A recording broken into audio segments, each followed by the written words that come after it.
السلام عليكم ورحمة الله وبركاته. نحمده ونستعينه ونستغفره ونؤمن به ونتوكل عليه ونعوذ بالله من شرور أنفسنا ومن سيئات أعمالنا. من يهد الله فلا مضل له ومن يضلله فلا هادي له.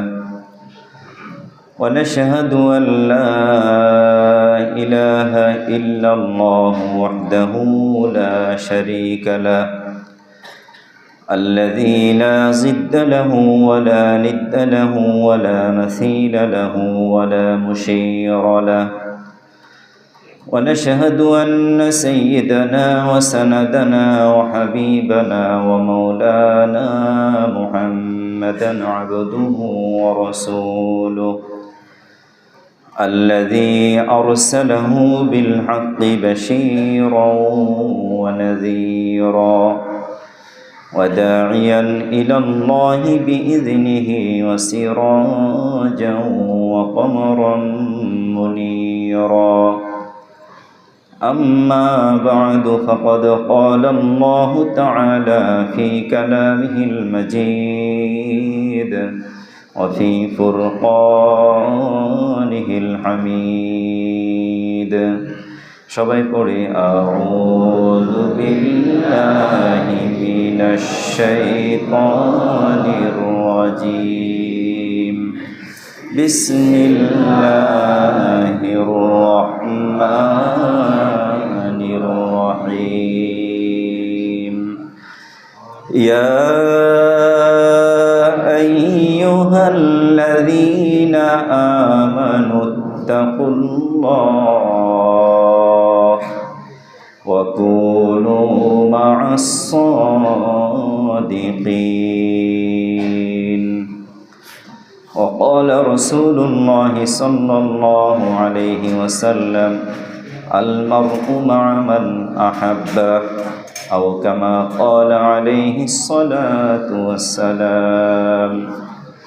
وقال تعالى في شان حبيبه آمرا ومخبرا إن الله وملائكته يصلون على النبي يا أيها الذين آمنوا صلوا عليه وسلموا تسليما.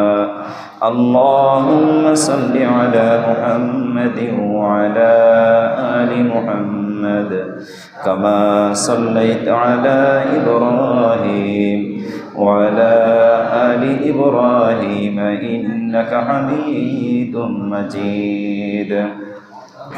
اللهم بارك على محمد وعلى آل محمد كما باركت على إبراهيم وعلى آل إبراهيم إنك حميد مجيد. بلغ العلا بكماله كشف الدجى بجماله حسنت جميع خصاله صلوا عليه وآله. মুআজ্জাজ মুহতারাম, সম্মানিত মুসল্লিয়ানে কিরাম, সর্বপ্রথমে আল্লাহ রাব্বুল আলামিনের অসংখ্য অগণিত শুকরিয়া আদায় করি, যিনি আমাদেরকে সুস্থতার সাথে পবিত্র রজব মাসের আজকের এই দ্বিতীয় জুমায় আল্লাহ তাআলার ঘরে আসার তৌফিক দিয়েছেন। এজন্য শুকরিয়া আদান করি আলহামদুলিল্লাহ। রব্বানা লাকাল হামদ